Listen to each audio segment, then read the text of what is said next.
সম্মানিত দেশবাসী ও মুক্তিকামী ছাত্র জনতা, শহীদের রক্তের বিনিময়ে ছাত্র নাগরিকের অভ্যুত্থানের মাধ্যমে আমরা যেই ফ্যাসিস্ট হাসিনার পতন ঘটিয়েছি এবং একটি নতুন বাংলাদেশের আকাঙ্ক্ষা করছি, তাকে নস্যাৎ করতে বিভিন্ন শক্তি ইতিমধ্যে তৎপর হয়েছে এবং নানা ধরনের ষড়যন্ত্র এবং পরিকল্পনা করা হচ্ছে।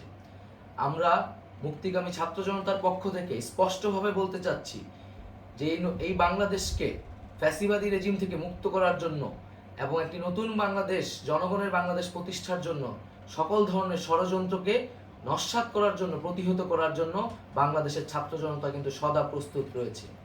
আমরা দেখতে পাচ্ছি নানান জায়গায় লুটপাট, সহিংসতা এবং সাম্প্রদায়িক হামলার মতো ন্যাক্কারজনক ঘটনা ঘটছে।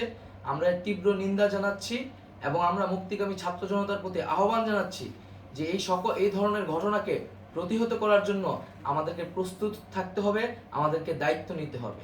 কেউ যাতে এই আন্দোলনকে নস্যাৎ করার জন্য এই ধরনের ঘটনা ঘটানোর সুযোগ না পায়, সেদিকে আমাদের সদা সতর্ক থাকতে হবে।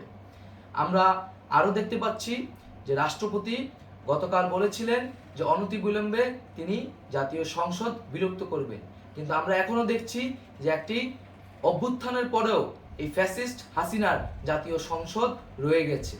তাই আমরা ঘোষণা করছি যে আজ দুপুর ৩টার মধ্যে এই ফ্যাসিস্ট হাসিনার যে জাতীয় সংসদ, সেই সংসদের বিলুপ্তি ঘোষণা করতে হবে। যদি আজ বিকাল ৩টার মধ্যে এই জাতীয় সংসদের বিলুপ্তির ঘোষণা না আসে, তবে আমরা কঠোর কর্মসূচি দিতে বাধ্য থাকব।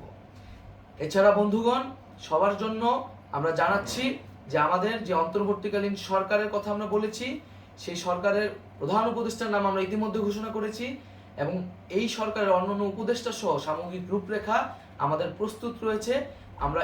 আমরা খুব শীঘ্রই সেই রূপরেখাটি জাতির সামনে উপস্থাপন করব। আমরা বাংলাদেশে স্থিতিশীলতা চাচ্ছি, সমাজে ন্যায় বিচার চাচ্ছি, সেজন্য কার্যকর পদক্ষেপ নিতে হবে এবং তার প্রথম পদক্ষেপটি হতে হবে এই জাতীয় সংসদ ভেঙে দেওয়া। এবং সবার প্রতি আহ্বান থাকবে, আপনারা শান্তিপূর্ণভাবে অবস্থান রাখুন, শান্তিপূর্ণভাবে এবং অহিংসভাবে এবং সকল পরিকল্পনাকে, ষড়যন্ত্রকে নস্যাৎ করার জন্য সদা সতর্ক থাকুন।